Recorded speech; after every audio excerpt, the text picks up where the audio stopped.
بسم اللہ الرحمن الرحیم۔ محترم ناظرین، السلام علیکم۔ ناظرین، آج اس ویڈیو میں بات کریں گے کہ ہم اللہ تعالیٰ کی اطاعت کیسے کریں، اللہ تعالیٰ کی اطاعت سے کیا فائدہ ہوتا ہے۔ ناظرین، اللہ تعالیٰ نے سورۃ نساء آیت نمبر 36 میں حقوق العباد کی تفصیل سے پہلے اللہ تعالیٰ کی عبادت اور توحید کا مضمون اس طرح ارشاد فرمایا: اللہ کی عبادت کرو اور اس کے ساتھ کسی کو عبادت میں شریک نہ ٹھہراؤ۔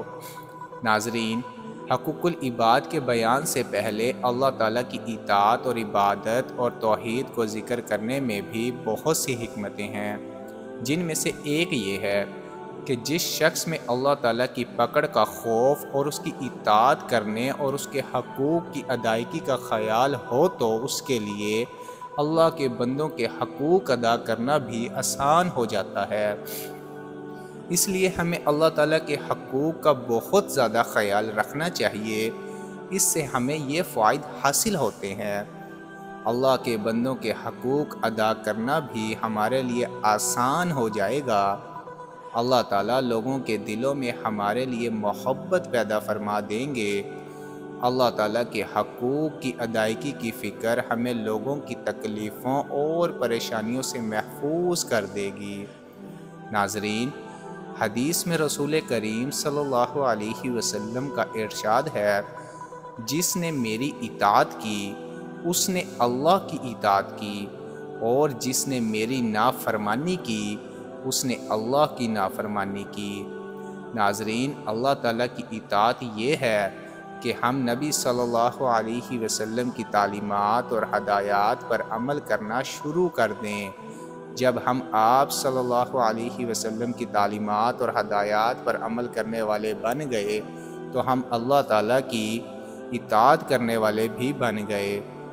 قرآن پاک میں اللہ تعالیٰ نے نبی صلی اللہ علیہ وسلم کی اطاعت کو اپنی اطاعت کہا اور نبی صلی اللہ علیہ وسلم کی پیروی کو اپنی محبت کہا ہے۔ صحابہ اکرام رضی اللہ تعالیٰ عنہ حضور صلی اللہ علیہ وسلم کے ہر حکم پر فوراً عمل کرنے والے تھے۔ جب مکہ مکرمہ سے مدینہ منورہ کی طرف ہجرت کرنے کا حکم ملا تو صحابہ اکرام رضی اللہ تعالیٰ عنہ گھر اور مال اور دولت کی قربانی دے کر ہجرت کے لیے آمادہ ہو گئے۔ ناظرین، صحابہ اکرام رضی اللہ تعالیٰ عنہ نماز میں تھے۔ رسول اللہ صلی اللہ علیہ وسلم کا پیغام آیا کہ مسلمانوں کا قبلہ اب بیت المقدس سے بیت اللہ کی طرف ہو گیا تو صحابہ اکرام رضی اللہ تعالیٰ عنہ نے نماز کے اندر ہی اپنا رخ بیت اللہ کی طرف کر دیا۔ اسی طرح جب شراب کی حرمت کا حکم آیا تو مردوں نے شراب کی بوتلوں کی بوتلیں بہا ڈالیں، اور عورتوں کے لیے پردے کا حکم آیا تو اسی وقت عورتوں نے پردہ کرنا شروع کر دیا۔ ناظرین، ہمیں بھی چاہیے کہ اللہ تعالیٰ اور نبی صلی اللہ علیہ وسلم کا جو حکم بھی سامنے آئے اس پر عمل کرنا شروع کر دیں، اور ایک کام کی ابھی یہ نیت کر لیں اور اس پر عمل شروع کر دیں کہ اذان ہوتے ہی کاموں کو سمیٹ کر نماز کی طرف متوجہ ہو جائیں۔ اللہ تعالیٰ ہمیں عمل کرنے کی توفیق عطا فرمائے۔